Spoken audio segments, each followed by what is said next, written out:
technologies, and variety of plants and animals, 9 national scientists, over 30 outstanding young scientists, and more than 18,000 graduates contributing to agricultural development. UPCA, now College of Agriculture and Food Science, or CAFS, has been continuously contributing to nation building through its instruction, research, and extension function.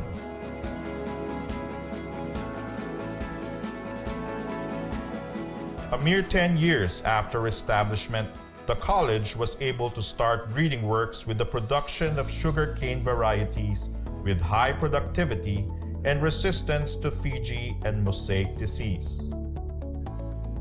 In the 1920s, the importance of agriculture was intensified and UPCA was recognized as neighboring countries began sending their students to Los Baños because of the high quality of education.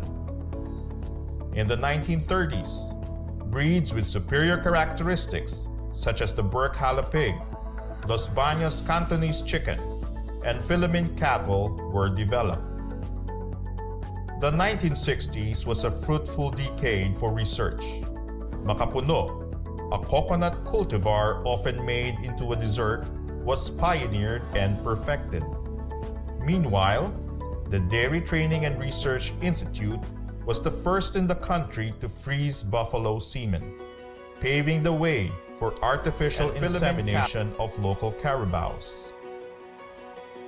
Along with the establishment of UPLB in the 70s, the college received the prestigious Ramon Magsaysay Award for International Understanding, Asia's counterpart for the Nobel Peace Prize.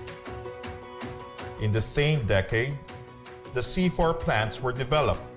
The soil test kits were produced in support of the Masagana 99 program, and the mango induction technique was introduced.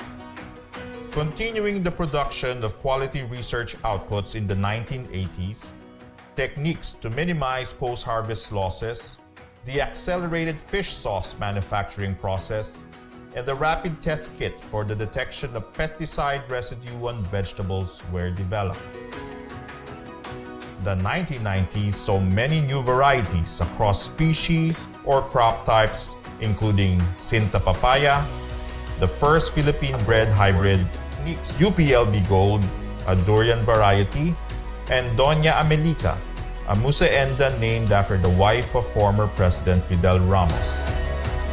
The award-winning National Corn-Based Farmer Scientist RDE Training Program, or FSTP, was also established around this time and still remains as one of the university's primary extension programs.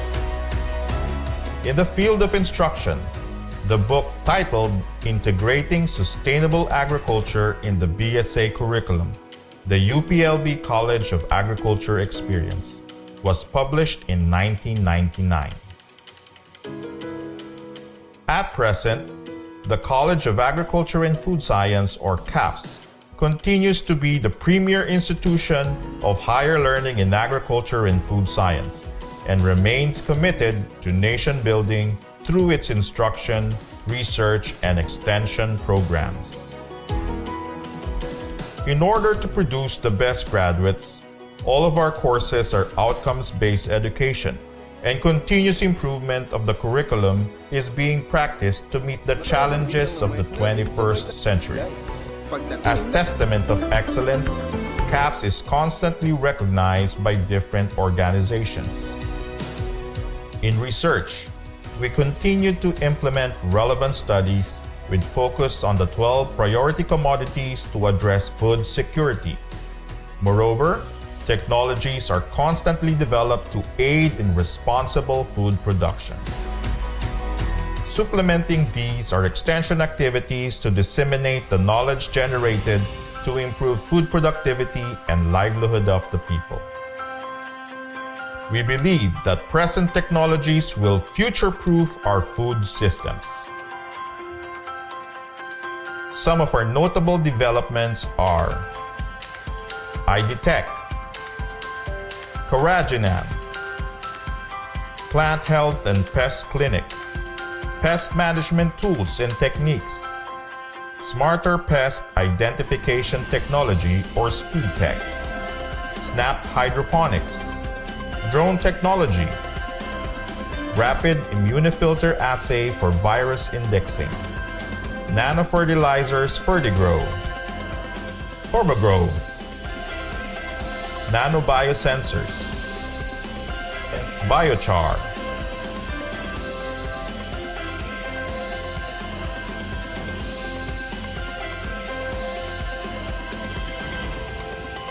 We at the College of Agriculture and Food Science will continue to promote and nurture a culture with innovative yet conscientious minds and cutting-edge skills to lead and serve the country and the region.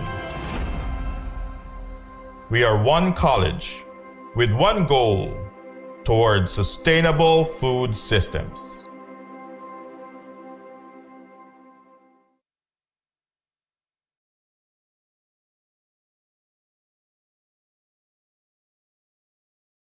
Mataas ang bilang ng mayroong vitamin A deficiency sa ating bansa.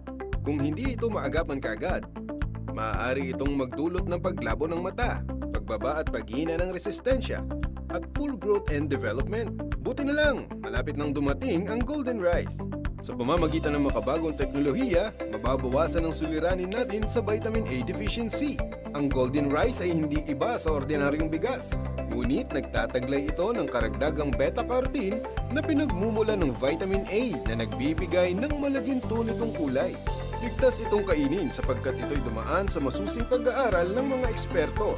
Kaya, abangan na ang pagdating ng golden rice!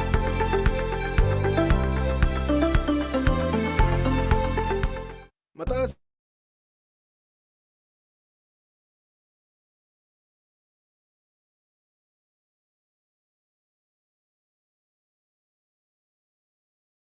Hey, it's another pleasant Thursday morning, everyone. Here we are again to learn and discover another episode of Rice Science and Technology webinar series entitled Next Steps for the Golden Rice. This webinar series is brought to you by the College of Agriculture and Food Science in collaboration with the Philippine Rice Research Institute in celebration of the National Rice Awareness Month. To serve as your host for this session, I am Florencio Sireño Jr., a faculty from the Institute of Food Science and Technology. Before we formally start our webinar, we would like to welcome all our participants, panelists, and guests who are here with us via Zoom, and also on Facebook, where we are streamed live through the page of the UPLB College of Agriculture and Food Science. I know, guys, that you are very excited to hear the latest updates about golden rice. But before that, let's take a quick look back at the third episode of our webinar series. Our webinar series, last Tuesday, on November 15, we welcomed Dr. Ricardo F. Orhe to give some discussion on the climate-smart rice engineering technologies. Indeed, these technologies can help our farmers scale up their crop production and mitigate climate change impacts.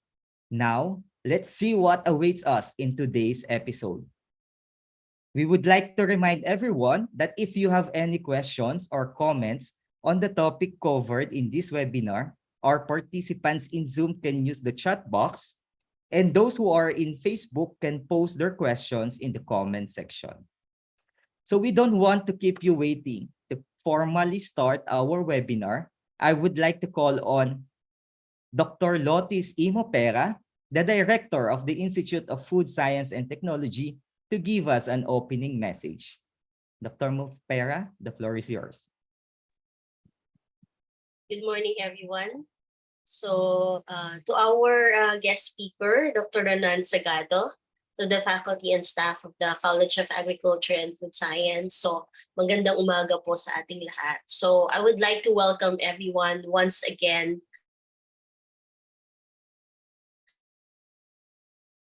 to another collaboration with the Philippine Rice Institute in celebration of the National Rice Month. No?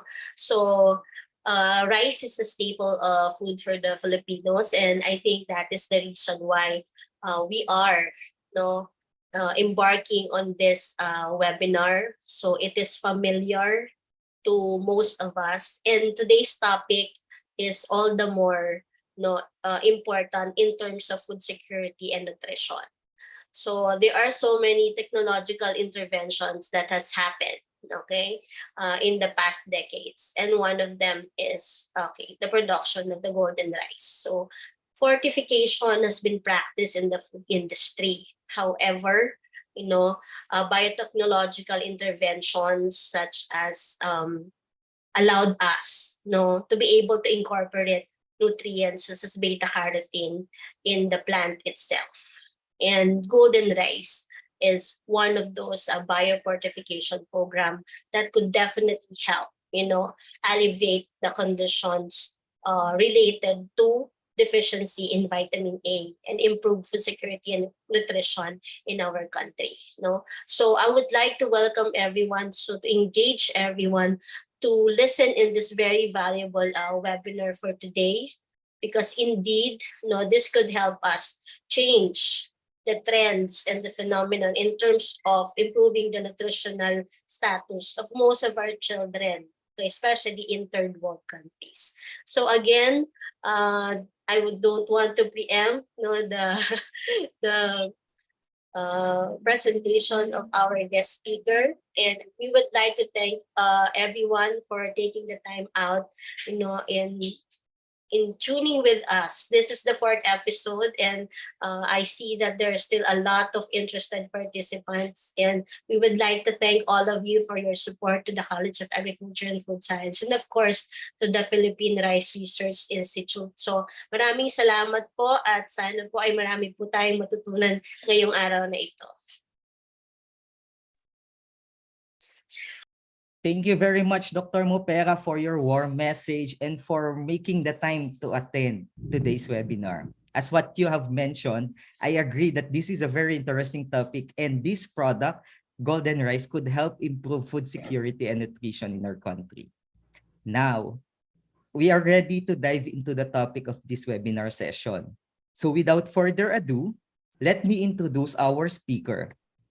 Our speaker is currently a Chief Science Research Specialist at the Department of Agriculture, Philippine Rice Research Institute, and was formerly the head of PhilRice Development Communication Division. Currently, he is leading the Golden Rice Program in partnership with the International Rice Research Institute with funding from the Bill and Melinda Gates Foundation. His background and training are in science communication, campaign and advocacy, stakeholder engagement, risk communication, agricultural extension, communication research, and program management. He earned his PhD degree in media studies from the University of Adelaide, South Australia, MS in development communication with Cognate in community development from University of the Philippines, Los Baños, and BS in Development Communication, major in Development Journalism from Central Mindanao University. Ladies and gentlemen, let's welcome our resource speaker, Dr. Ronan G. Sagado.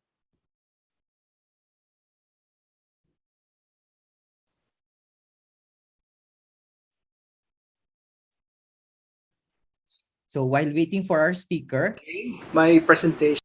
okay. Okay. Magandang araw po sa ating lahat. Good day. My presentation is about golden rice. So I think this is not a new topic for you. You've probably heard this. It has been there all over the news, and it has been around for quite some time. And I think golden rice has been in development for 20 years.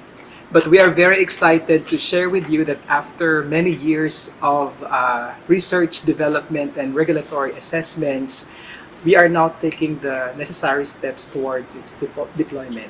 So for my presentation, I will talk about the basic information about golden rice. I will focus particularly on the frequently asked questions, its potential nutritional benefits, our deployment plan, and the status where we are now in our project.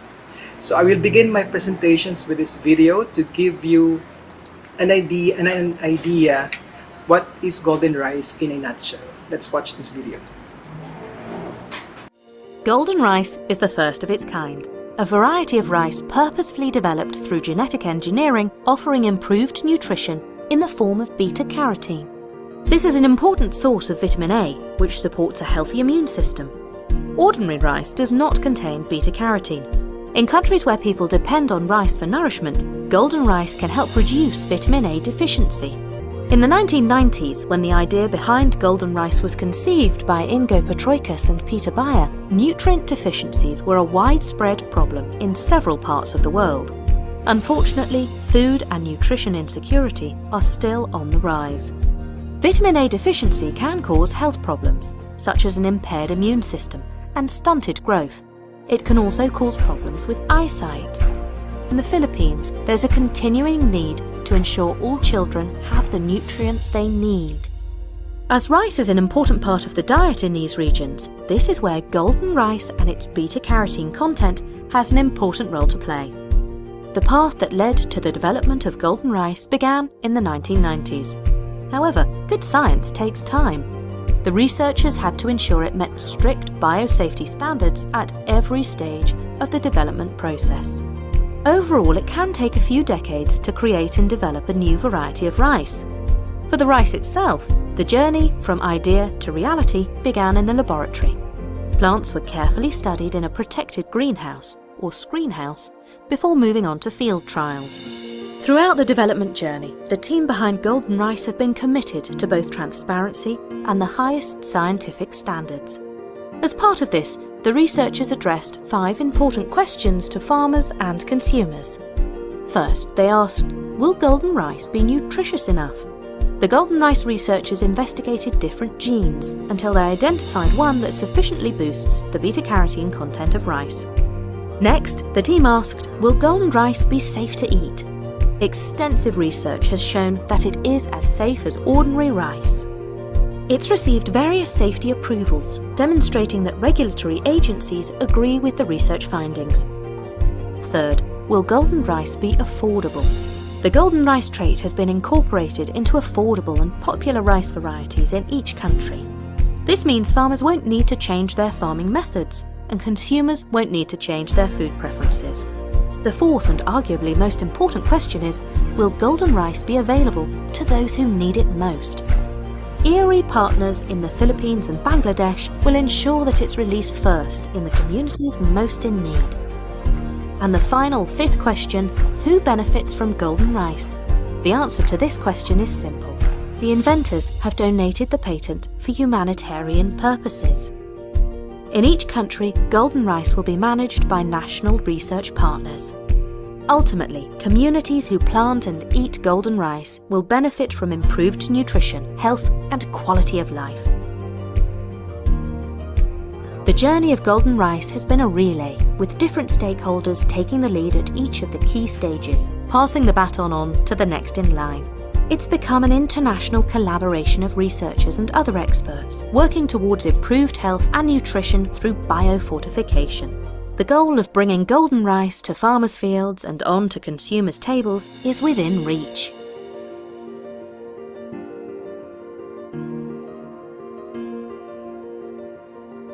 I'm a professor of UP Los Baños.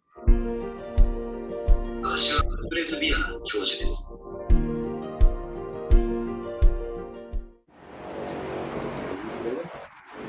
Golden rice is pretty much the same as ordinary rice, but improved with beta-carotene, a source of vitamin A, and gives the grain its golden color. And it was developed through genetic engineering, and we intend to transfer the golden rice trait, or we intend to introgress the golden rice trait into popular and high-yielding varieties. So at the moment, we have the first golden rice variety in the background of PSBR C82 that was approved by the National Seed Industry Council in April this year. One of the frequently asked questions that we receive is golden rice safe? And the answer is a big yes. Golden rice had undergone rigorous biosafety regulations, not only here in the Philippines, but also in the US, Canada, Australia, and New Zealand. And according to these biosafety regulators, golden rice is as safe as ordinary rice with the added benefit of beta carotene in the grain. So the next question is there enough beta carotene in golden rice? So this was the study done by Erie, and the result says that 1 cup of cooked golden rice can provide 30 to 50% of the estimated average requirement of vitamin A for preschooler and 2 cups for adults, particularly pregnant and lactating women. So in the study, they found out that beta carotene content is highest upon harvest, but gradually reduces until it reaches a stable level 2 months after harvest. By the way, beta carotene degradation is a normal occurrence. No? It happens in all plants, no? And the beta carotene that we're getting from golden rice is the same as beta carotene we're getting from fruits and vegetables. And it is sensitive to heat and light, so expect that it will degrade. But based on the study done by Erie, after they've factored in all factors that could affect, no, such as storage and cooking, so they found out after the study that golden rice can still provide 30 to 50% of the estimated average requirement of vitamin A, and they found out that after 2 months, no, the beta carotene reaches a stable level of beta carotene. And that study was confirmed by DOST Food and Nutrition Research Council. And this chart here shows the potential contribution of golden rice in the vulnerable groups, such as children and pregnant women and lactating women. So as you can see on the chart, the children has an ear of 32.1, and then for lactating women 47.7. So they basically have the same result, no? So again, golden rice can provide 30 to 50% of the estimated average requirement of vitamin A. So to simplify, the beta carotene of 1 cup of golden rice is equivalent to the beta carotene of 12 cups of kangkong or water spinach. So this shows how golden rice can help improve the diet of the children, especially if the children are not eating fruits and vegetables on a regular or on a daily basis. So how can golden rice help? No, it can provide an additional source of vitamin A in the diet of the Filipinos, and with daily intake, it can be a sustainable source of vitamin A. Hence, it is a promising complementary intervention to help address vitamin A deficiency. And referencing this result of the National Nutrition Survey, our diet, in the Philippines typically lacks vitamin A. Only 2 out of 10 households have adequate vitamin A intake. And as we all know, vitamin A is something that our body doesn't produce, so it has to be consumed from the food we eat. And in the Philippines, we eat a lot of rice. Now, rice is an integral part of our diet. It's a major source of energy. However, it lacks micronutrients. So the good thing with golden rice is the rice has been made healthier. And vitamin A deficiency and other forms of micronutrients remain to be a significant public health concerns in the Philippines. And if not addressed properly, that can lead to reduced immunity, reduced cognitive development, and poor eyesight, and it disproportionately affect poor household. And on a macro level, it affects productivity and quality of life. So this chart here shows that despite the change in the status of nutrition from 2008 to 2019, there is still a prevalence of vitamin A deficiency at 15.5%. No, and this is the age groups affected at risk of vitamin A deficiency are 6 months to 5 years old, and pregnant and lactating women, and they are mostly found in urban areas and poor households. So there are many successful government interventions to help address vitamin A deficiency, such as supplementation, food fortification, and diversified diet. And now we are promoting golden rice as a complementary intervention to help address vitamin A deficiency. So the next question is, how is golden rice different from ordinary rice? And I think this is a question that our farmers asks. So golden rice is basically the same as its background variety. So whatever is the agromorphological characteristics of its background variety, they basically have the same characteristics. No?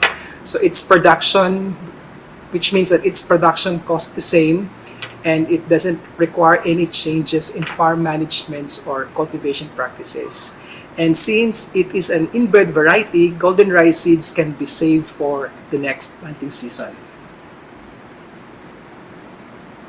Beta-carotene does not affect the taste, aroma, and textures of rice, which means that golden rice tastes the same as ordinary rice.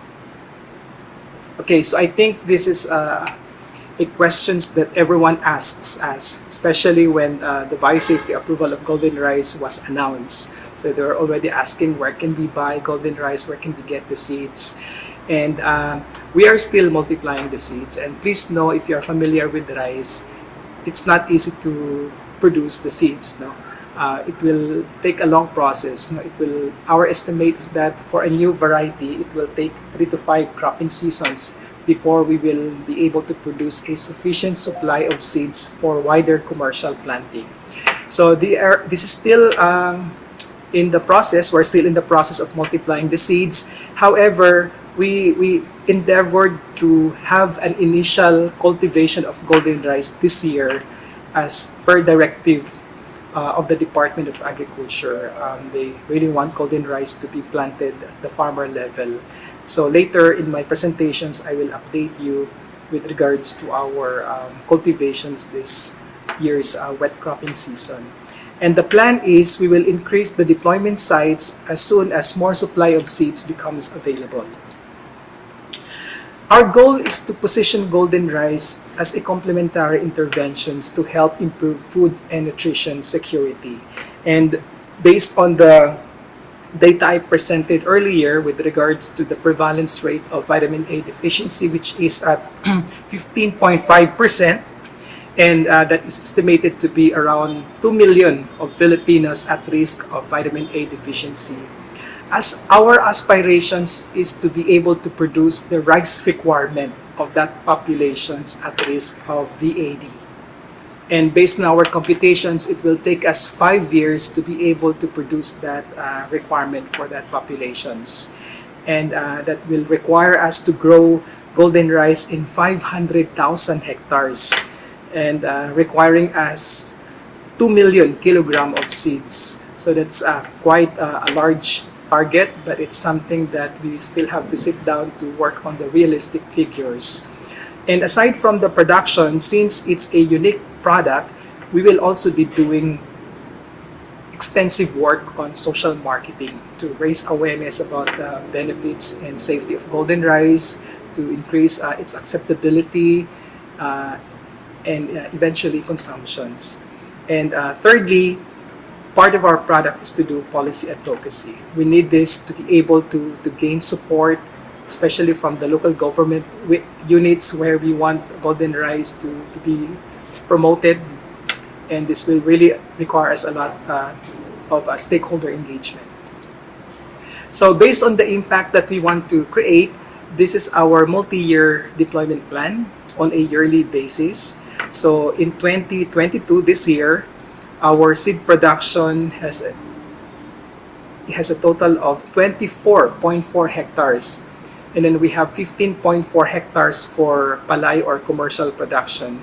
And we intend to distribute milled rice, of milled golden rice among 200 households. And hopefully, we will be able to observe their acceptability and their consumptions. We will understand their behavior with regards to how are they going to consume golden rice, how they're going to cook and stuff like that. And as we move forward in 2023, for example, we will increase the production areas until such time that we will be able to achieve our target in 2027, wherein we will be able to produce golden rice that is good for at least 2 million Filipinos, and we will prioritize those that are at risk with vitamin A deficiency. So this is our deployment paradigm, no? So for us to be able to implement this project, we will be requiring these three important components. First is supply. This is to ensure steady supply of seeds and milled rice. And under this component is also our continuous work on varietal improvement. That is, we will continue to introgress golden rice trait to other popular and high-yielding varieties. And the second component is the demand component. So of course, this component will create demand for golden rice, and this will require communication work also to raise awareness, increase knowledge and acceptability and consumption. And the third component, which is governance, to create an enabling environment for the smooth and successful deployment of golden rice. And we will roll out golden rice using these principles. We will be promoting golden rice for humanitarian purposes. As again, I've said several times, we will aim to help address vitamin A deficiency in the country through golden rice. Second, we are scientific and transparent, and all the informations you want to know about golden rice are available on our website. And if you want to know more about golden rice, just approach us. And we believe that for golden rice to be successfully deployed or commercialized, we believe that it has to be done in partnership, and it will be a shared responsibility with national and local agencies and organizations. And we want golden rice to be integrated into existing agri-nutrition programs. And now that we still have limited supply of golden rice seeds, we will prioritize LGUs and populations at risk of vitamin A deficiency. We're looking at two pathways to deploy golden rice. The first one is the program-based approach. Here, we will basically tap existing government agri-nutrition programs, and we've been doing a lot of stakeholder outreach. We've been doing a lot of partnerships, such as the Department of Education, because we believe they have this feeding program, and we will be working with them to ensure that golden rice will be integrated into their program. And then the second pathway is the market-driven approach. And for rice, we have a established market system for rice already. But since this is a unique product, this is a unique rice, we need to ensure that it will be strategically positioned into the market. And we may be doing value chain analysis to establish the elements for golden rice to efficiently and effectively flow into the market. And we will also be doing consumer acceptability, marketing and promotion, as well as product and recipe development. Okay, so where we are now. So as I've mentioned earlier, golden rice has been cultivated, initially cultivated in our country. So they are in 10 regions, 17 provinces, 29 municipalities in partnership with DARFO regional experiment centers, and we also partner with seed growers and 14 farmer cooperators. So we have a total of 38.45 hectares. 23.1 hectares of which is for seed production, and 15.35 hectares is for commercial production. And most of the crops are in reproductive stage. And in fact, we've already had our first harvest in the third week of September, and it will last until the third week of November. And our first harvest was in Maguindanao in partnership with a farmer. He harvested 7.8 tons per hectare, which is more than what we expected, which is only 5 tons per hectare. Okay, so I'm now down to my last, or second to the last slides, and I would just like to let you know that we have all these IEC materials that you can refer to if you want to know more about golden rice. I can particularly recommend this our material, IEC material on frequently asked questions. So it basically answers all questions you want to ask about golden rice. So in summary, again, we already got the biosafety approval, which means that golden rice is as safe as ordinary rice with the added benefit of beta-carotene in the grain. And we intend to promote golden rice as a complementary intervention to improve the diets of Filipinos, especially to help address vitamin A deficiency. And again, since we still have limited supply of seeds, our strategy would be a nuanced one, which means that we will increase our deployment sites as soon as more supply of seeds and grains becomes available.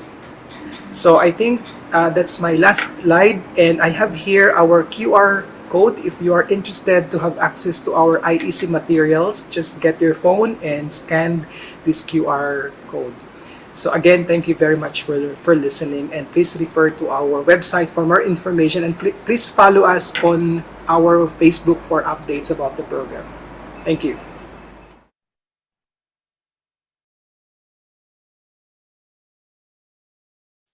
Thank you, Dr. Sagado, for that very informative talk.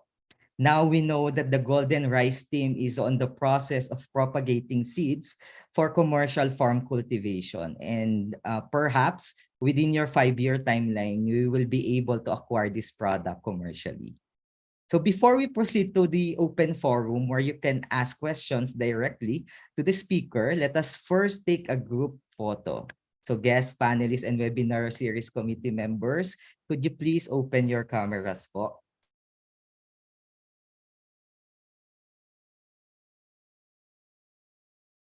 Okay. Sir Arthur. Okay. 1, 2, 3, smile. Okay na po, sir. Okay. Thank you po. Okay po.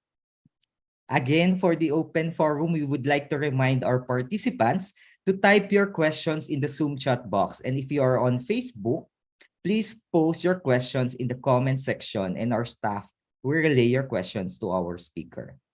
So to facilitate the open forum, here is Dr. April Shane L. Sulabo. And Shane. Hello, good morning. Hello, good morning.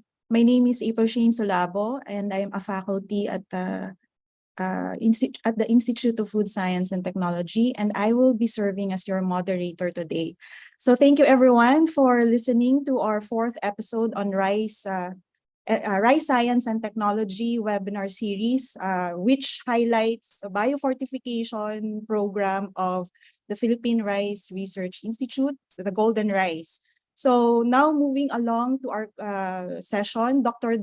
Zagado is perhaps ready now to answer your questions. Actually, we already collected a couple. This is from Mr. Roberto Acosta.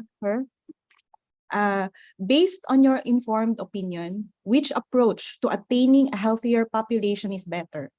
Considering na mas cheaper daw yan sa Filipino taxpayer and easier to achieve. Promoting consumption of vegetables such as moringa, leafy vegetables, squash, yellow kamote, and others, or by promoting the consumption of golden rice? Sir?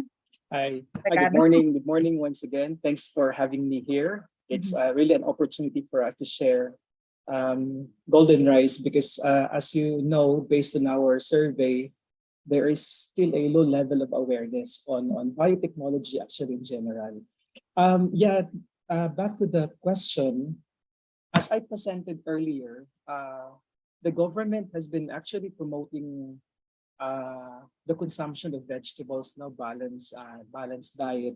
But based on the latest survey of FNRI, in the span of 10 years, I mean, there's still a prevalence of vitamin A deficiency. So apparently, we need more intervention, no, complementary. I mean, the intention, our intention is to complement existing interventions because apparently there are still populations that have been missed, no, especially children and pregnant and lactating women. And I think we are all aware that, especially for our children, no, our children they don't really consume a lot of vegetables and fruits. And rice is very accessible. No? It's highly prominent in our diet. That's why we're really using rice as a vehicle to promote nutrition. So the intention really is we do acknowledge, no, that there are other effective interventions like the promotion of all these vegetables and fruits. But apparently, based on the data, we need more interventions. And we really believe that rice being our staple food could be a sustainable, because we eat rice on a daily basis. It can be a sustainable source of our nutrition. Thank you. So actually may follow-up po siya, sir. Yung as Erie and Phil Rice may have known by now, Filipino consumers don't choose food based on health considerations, but more on whether it's affordable and of good eating quality. So how does Golden Rice measure up to these consumer preferences po? Yeah, okay. As I've said earlier, we have the breeding program of Phil Rice and Erie, especially our introgression work. We make sure that we choose varieties that are popular to farmers and consumers. So, and we prioritize them to where to introduce golden rice. So apparently, ang intention namin talaga is to use those varieties that are already grown by our farmers or are preferred by our consumers. And as we all know, tayong mga Pilipino, we prefer yung mga masasarap na rice, no? So ngayon, the first variety of golden rice is in the background of PSBRC 82. It's actually, it tastes good. And hopefully later then in the pipeline, we have RC 160, which is also tasty. And so we are working on its varietal registration. Thank you, sir. Actually, magandang opportunity kasi nga hindi nawawala po yung rice sa diet talaga ng Filipinos. So I think the project is really taking advantage of that opportunity, no? Na sa rice natin ilagay yung nutrients. Meron pa pong tanong, sir, dito. Ang golden rice po ba is for upland or irrigated area? Thank you po. Okay. So the first variety that we have now, which is in the background of PSBRC 82, ang kanyang, kung makikita natin sa kanyang passport data, it is ideal to be grown in lowland irrigated area. But hopefully later, we will still have to decide na with our plant breeders kung aling golden rice lines ang isasabak namin sa varietal registration. But definitely we will indicate there kung saan siya favorable, which ecosystem siya favorable. Thank you po.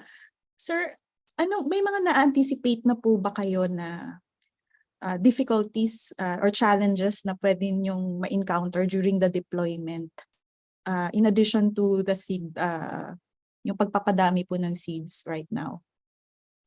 Okay, so yeah, as I presented, no, we have our initial cultivation of golden rice at the farm level, and it was really good to know positive feedback from our farmers. No, like for example, our farmers in Ilocos, talagang sinabi niya he used to grow PSBRC 82, and he really realized na walang pagkakaiba. So same lang talaga yung crop management practices. Siguro ang challenge lang na nakikita namin ay kailangan i-manage yung expectations ng ating mga stakeholders. Kasi as I've said, we need more work pa talaga, no, extensive work on campaigns. Kasi may mga questions, and as we all know, may mga oppositions then because they really think that if it's a genetically modified, it's bad. So we need to really do intensive work on information campaign to explain lang talaga that there's really nothing wrong with a product of biotechnology. Pero based po dun sa initial assessment ninyo, mga ilang percent po yung yield niya in comparison po dun sa ordinary rice? Yeah, for this first variety, ang kanyang average yield lang dapat ay 5 ton, no? 5.2 ton. But again, as I reported in my presentation, ang ganda ng performance ng ating farmer in Maguindanao. Nakakuha siya ng 7.8 ton. That's already dry at 11% MC. So ano siya, kung ano man yung yield potential ng kanyang background variety, ganun din ang yield lang din. Thank you po. May questions pa po ba coming from the Facebook watchers or attendees? How about po sa panelists natin? May questions po ba sa panelists natin? Mukhang wala na pong nagtatanong sa ating audience. Ito po sir, may tanong si Dr. Rihinio. How much beta carotene is lost when cooking of golden rice? May estimate na po ba tayo? Ay, sir, nakamute po kayo, sorry. I don't have the exact data now, but I can share with you yung journal paper na published by ERI. But again, based on that study, after they factor in all possible factors that could affect yung beta-carotene degradation, is that golden rice can still provide a significant amount. So it's 30 to 50%. Kaya sa messaging namin, talagang sinasabi namin that it's a complementary intervention to promote nutrition. Actually, parang yung isang question po from Jomar Manlapas. I think kanina na present na rin to ni sir. Pero itatanong natin ulit. Saan po available ang seeds ng golden rice? Yeah, okay. At the moment, we're still increasing or multiplying yung seeds. Kasi as we all know, if you're familiar with rice, and please know that we only got the biosafety permit last year. And doon pa lang actually kami allowed to grow golden rice at a wider scale. And alam naman natin may mga generations of seed class before we produce yung seeds for farmers. So for example, from nucleus to breeder to foundation to registered. Kaya ang estimate namin mga 3 to 4 cropping seasons pa. And so still with field rice, yung seed class, hindi pa actually higher seed class pa siya. And hopefully, although with the directive of the Department of Agriculture, we had our initial cultivation at the farm level nitong wet cropping season in selected areas. So we prioritize areas with high incidence of vitamin A deficiency or malnutrition. Hopefully po, we will announce as soon as we have sufficient supply of seeds for commercial planting. Pero sa ngayon po we are at the stage of pilot scale deployment po muna. So wala pa talaga kami sa commercial stage. Okay, thank you po, sir. Another question po from our Facebook participant, from Rodnir Daton. How about po yung intellectual property? Who owns the technology? The field government po ba? Well, eventually it's going to be a public property. Kaya nga talaga ang intention namin is we introduce it into an inbred variety. Kasi talagang yun yung commitment natin under the humanitarian license that we have with the inventors. Talagang yun yung objective, to promote golden rice for humanitarian purposes. So kasi alam naman natin ang inbred rice, once it's out in the field, you cannot control anymore, ang farmers, they can propagate yung seeds. And although we are promoting na dapat ma-certify pa rin yung seeds just to ensure na maganda yung kanyang germination rate and other mga purity standards. From Facebook again, ang golden rice po ba ay product ng GMO? Yes. Ay, Just a minute. Dr. Ka. Hello? Sorry po. May lang po. Sir, yung tanong po, ang golden rice po ba ay product ng GMO? Yes, it is a product of modern biotechnology. And it's the first actually product that has been given a biosafety permit under the Joint Department Circular in the Philippines. Okay. Actually, meron din pong tanong yata from YouTube ba to? Innocent question, since halos everyday tayo kumakain ng rice, hindi po ba ito mag-result ng beta-carotene overdose o carotenemia? Yep. Okay, the good thing about golden rice is it has beta-carotene, no? Which is a provitamin. Ibig sabihin, the beta-carotene can only be converted into vitamin A as needed by our body. So yung question natin kung magkaka-overdose tayo ay yung possibility niya likely hindi po siya mangyayari. Any questions pa po from the group? Ito, meron pa ba? Okay. Given that the new administration, from Roberto Acosta once again, given that the new administration at the Department of Agriculture are bent on going back to what was during the 80s, what is the level of support that PhilRice is getting from the DA leadership? Are they supporting? Are they supportive, or you're getting mixed feedback? So we just had our briefing with Senior Yusek Panganiban, and he was actually very supportive of biotechnology in general. And he was happy to hear the developments, no, especially with golden rice and BT talong. Mhm. Okay, thank you po. Another question po. Good morning. Ask ko lang if mataas po ba ang inputs? Kumusta po daw yung inputs, yung fertilizer, labor ng golden rice? Yep. Okay. So again, how I wish I have with me our farmer cooperators, no, during the wet cropping season, so they could testify that indeed same lang yung crop management practices, and which means na same lang din yung inputs ng golden rice. So talagang same lang yung, ang pagkakaiba lang talaga is yung additional beta-carotene. But other than that, yung agromorphological characteristics and even yung cultivation practices or crop management practices ay same lang. Okay, thank you. Another question from our Zoom participant po. Hello, how about po ang days of culture ng golden rice?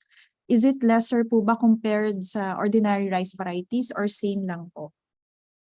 Yung pag-cultivate siguro, sir, tinatanong. Yeah. So again, same lang din. So in the case for the new variety, which is called Malusog 1, by the way. So NSIC RC, NSIC 2022 RC 68 to GR2A, or locally known as Malusog 1. And hopefully magkakaroon ko ng series. So in the case for Malusog 1, meron siyang 110 to 120 na maturity niya. So same lang actually din sa kanyang background variety. So eventually later, yung mga i-release din natin na other varieties ay same lang din sa kanyang background variety. Okay, thank you po, sir. There's a question po about dun sa trials or experiments done po on golden rice. So were the trials or experiment done eaten in a low-fat diet or high-fat one? It's a typical na high in fat ang diet ng mga children or malnourished segment of the population. So crucial yung meals involved in the trials. Thank you. Ano po yung kanina pong present yung trial po na about sa golden rice? Ano po ba yon? High fat or low fat po na siya na diet? Yung ginamit nung, especially yung ginawa ng DOST, FNRI, I think ang ginamit nila is yung pinggang Pinoy. Yeah, that was the framework na ginamit nila in evaluating yung contribution ng golden rice. So in that plate, may 1 cup of rice and then may ano. So ang ginawa lang nila, they replaced the rice with golden rice. Okay po. Kasi po parang may comment dito na diet definitely has an effect on the bioavailability of beta-carotene. Pero kasama naman po yata doon sa program ninyo, doon sa deployment, na meron kayong recommendations on how to prepare, or may nakita ako kanina, sir, yung sa diet, yung sa deployment ninyo. Kasi yung dito, yung follow-up, yung diet has definitely an effect on the bioavailability of the beta-carotene. Yung bioavailability. So possibly po, masasolve naman po siguro ito doon sa deployment plan ng PhilRice. Doon silang may gagawin sila. Okay, another question po from our Zoom. Mukhang nagtuloy-tuloy na po yung mga tanong ngayon. Ang dami na po. do have a plan to transform our heirloom rice varieties to have golden rice characters. Yung mga current heirloom rice varieties po ba, kaya daw po ba yun i-convert to or ma-biofortify ng beta carotene? I mean, it's possible, but again, we have to seek permission then, no, with especially with our indigenous people if they are willing. Kasi we have to respect also. Kasi under the biosafety permit actually ng golden rice, we will promote golden rice in areas na may ordinance supporting golden rice. But in areas sabihin nila na we won't allow, halimbawa ay genetically modified rice, ay hindi namin ipopromote yung golden rice. So it's actually something that we still have to discuss with our IPs. No, but of course, it's highly possible to introduce golden rice in any available variety. Thank you. Another po from Patrice Capricho. Same po ba ang certified seeds na 2 bags per hectare ang kailangang binhi? Thank you. Yes, ganun lang din. We will treat golden rice as an ordinary variety. No, so we already got the biosafety permit na sinasabi ng ating mga regulators that it's basically same as ordinary rice. So ano man yung mga existing recommendations namin, for example, for an inbred variety, we are promoting 40 or 20 to 40. Actually, may farmers kami na since na nagkulang kami ng supply, gumamit lang siya ng less than 40 kilogram at nag-work naman.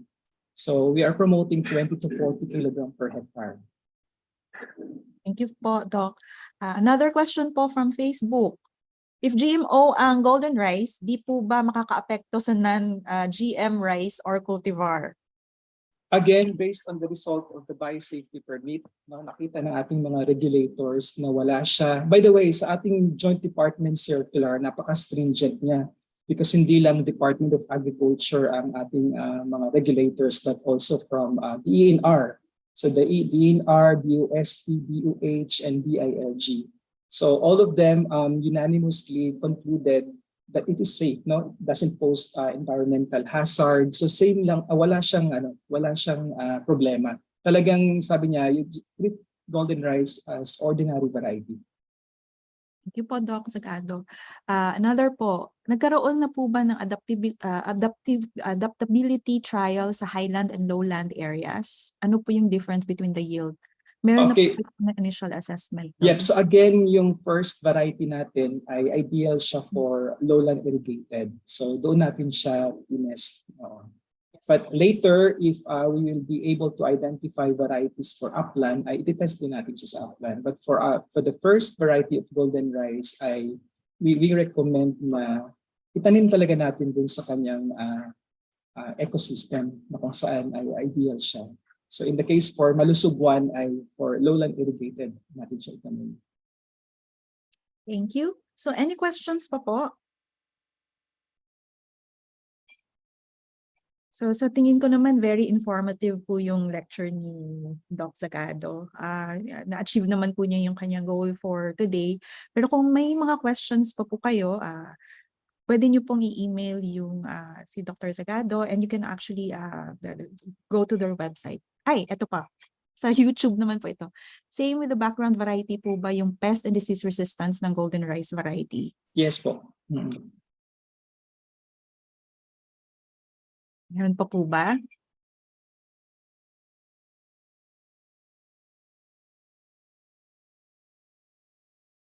Okay, so thank you for the informative presentation, Doc Ronan. I think this is from YouTube. May we know if there are plans to include golden rice in the seeds given through the RCEF program? Yes, there is a possibility. In fact, I've mentioned kanina, one of the pathways na in-explore namin is yung program-based pathway na kung saan we will tap existing government agriculture program. So if we have this seed distribution program, that's possible. So under RCEF, since ang RCEF they're distributing inbred varieties. In fact, we just had our initial talk with the program lead, si Dr. Liza Orday, and they were basically just asking for kung kailan daw ma-available yung supply. So our plan is for RCEF, for example, which is operating in 42 provinces, Of course, we will look for areas na mataas yung incidence din ng vitamin A deficiency and i-prioritize namin. So for example, in the 42 provinces, aling provinces kaya doon ang medyo mataas yung vitamin A deficiency, and that's where we will promote the golden rice seeds. And also ongoing yung aming outreach sa mga local government unit for the nutrition program naman. So we make sure na kung yung itatanim ni farmer ay may takers naman. So in fact, there has been an interest among the LGUs kasi may existing programs sila, yung mga feeding programs. So instead of yung normal rice lang yung ipapakain nila, they can use golden rice.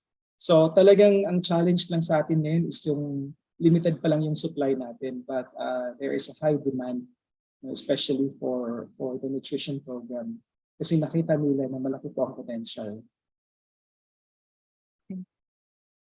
So any questions pa?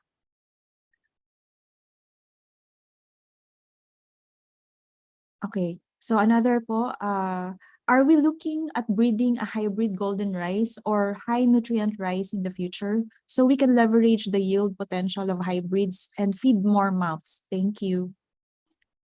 So ngayon, ang focus namin is to introgress golden rice into inbred variety. No? But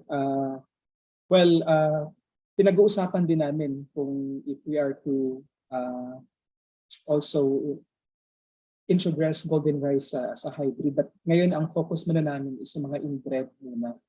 Kasi mas accessible ang inbred for our farmers. And then, by the way, know that the healthier program at Phil Rice, it's already our regular program. So ang intention talaga is we will make rice healthier.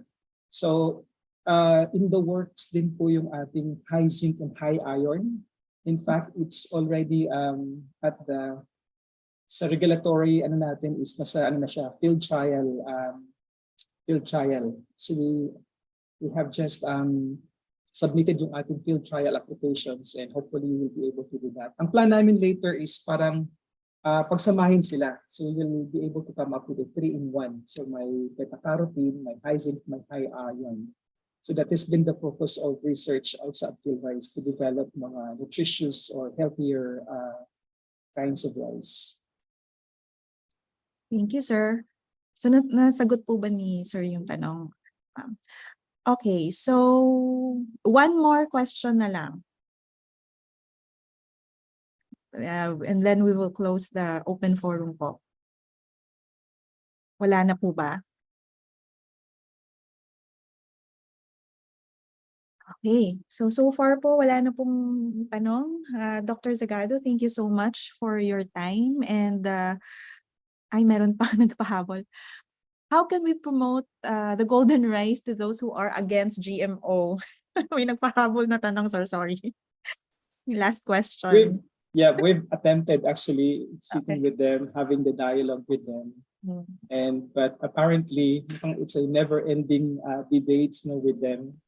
But we respect their advocacy. So we respect, like us, we also have our advocacy, but ours is really more on science-based. We provide science-based products.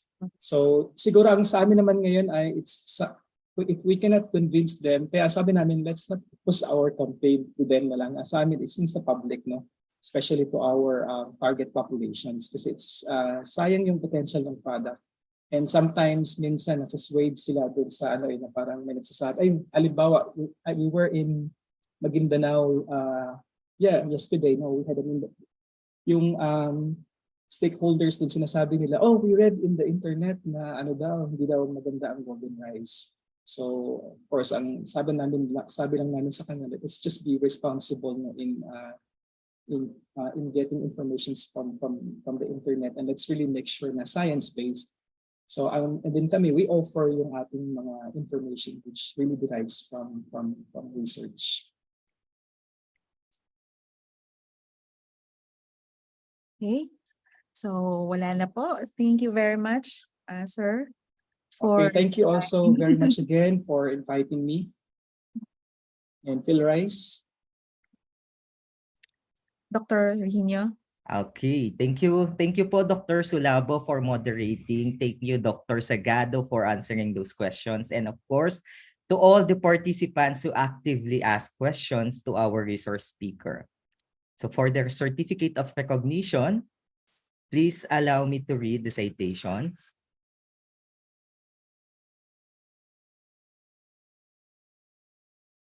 Okay po. So the College of Agriculture and Food Science, University of the Philippines, Los Baños, presents the Certificate of Appreciation to Dr. Ronan G. Sagado for serving as the resource person on the webinar entitled The Next Steps for the Golden Rice during the Rice Science and Technology webinar series held on 17th November 2022 via Zoom. Given the 17th day of November 2022 at the College of Agriculture and Food Science, University of the Philippines, Los Baños, signed by our Dean, Dr. Elpidio M. Agbisik Jr. So thank you po, sir. Thank you, The Dan. thank you po. The next Rice Science and Technology webinar series will be aired on December 5 at 9 a.m. with the topic What's New in Digital Tools in Rice Production and Seed Distribution. So our speaker is Mr. Nehemia L. Cabalong. Okay, so to all our participants, please evaluate po this webinar by scanning the QR code. Ayan po, shown on your screen or accessing the link in the chat box to receive your certificate. The link for the evaluation will also be posted in the comment section of our Facebook page. Okay, for any updates naman po on webinars or any announcements, follow the UPLB College of Agriculture and Food Science Facebook page and the CAF's UP Los Baños YouTube account. Now that the program is drawing to a close, I would like to ask Dr. Baby Richard R. Navarro, Assistant to the Director of IFST, to make closing remarks.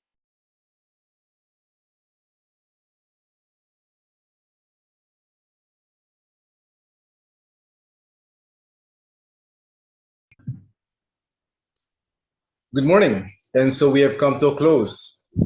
I'm Baby Richard Navarro, and I was tasked to close this program.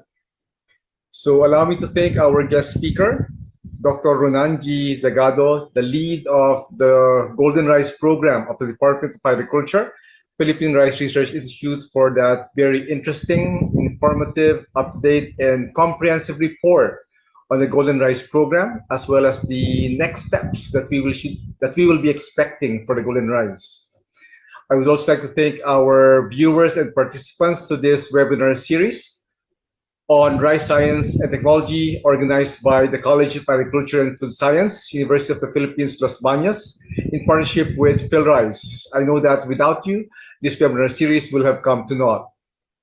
Indeed, we can only achieve a food secure and a food sustainable future through agriculture if we will only link hands, hearts, and minds, farmers, researchers, experts, academicians, and various other stakeholders, exerting a unified effort in pursuit of one common goal, which is the improvement of the health as well as the upliftment of the lives of people in various communities across the globe.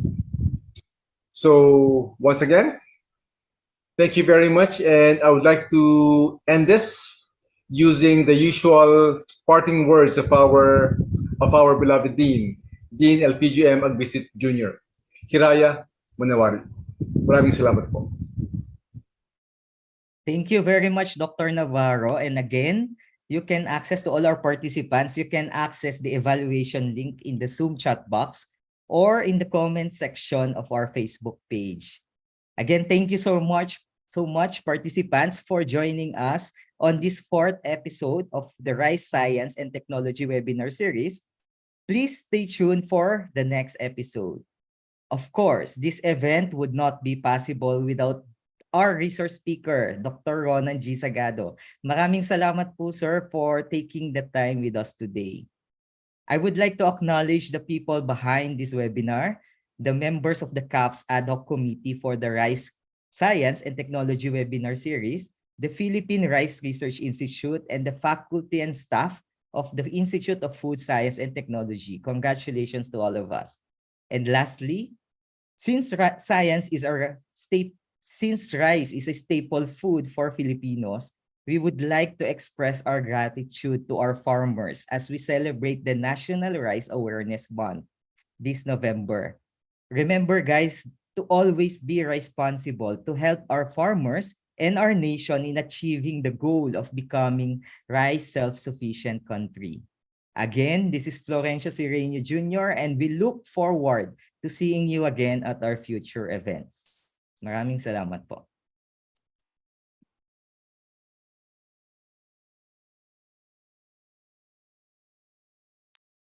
Mataas ang bilang ng mayroong vitamin A deficiency sa ating bansa. Kung hindi ito maagapan kaagad, maaari itong magdulot ng paglabo ng mata, pagbaba at paghina ng resistensya, at poor growth and development. Buti na lang, malapit nang dumating ang golden rice. Sa pamamagitan ng makabagong teknolohiya, mababawasan ang suliranin natin sa vitamin A deficiency. Ang golden rice ay hindi iba sa ordinaryong bigas. Ngunit nagtataglay ito ng karagdagang beta-carotene na pinagmumula ng vitamin A na nagbibigay ng malaginto nitong kulay. Ligtas itong kainin sapagkat ito'y dumaan sa masusing pag-aaral ng mga eksperto. Kaya, abangan na ang pagdating ng golden rice!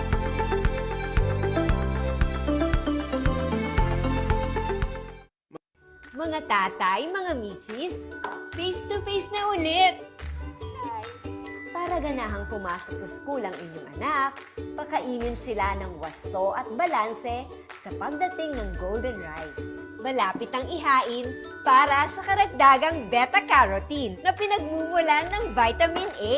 Tandaan, hindi ito naiiba sa ordinaryong bigas, kaya ligtas itong kainin.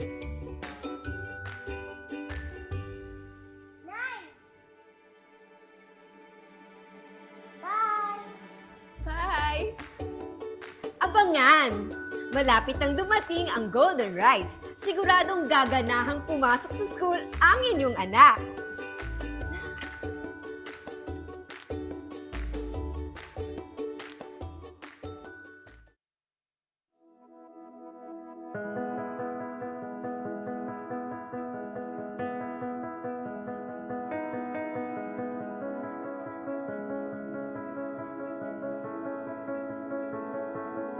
A 112 years ago, the UP Board of Regents had a vision to develop their true firstborn college that will spearhead national development through agriculture.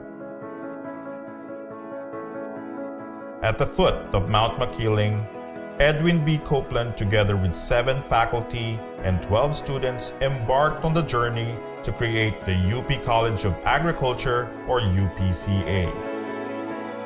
Through its 112 years of existence, the college has produced over 1,000 technologies and variety of plants and animals, 9 national scientists, over 30 outstanding young scientists, and more than 18,000 graduates contributing to agricultural development.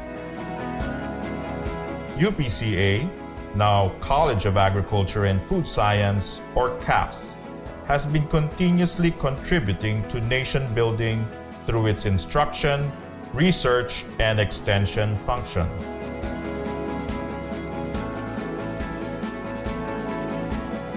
A mere 10 years after establishment, the college was able to start breeding works with the production of sugarcane varieties with high productivity and resistance to Fiji and mosaic disease. In the 1920s, the importance of agriculture was intensified and UPCA was recognized as neighboring countries began sending their students to Los Baños because of the high quality of education.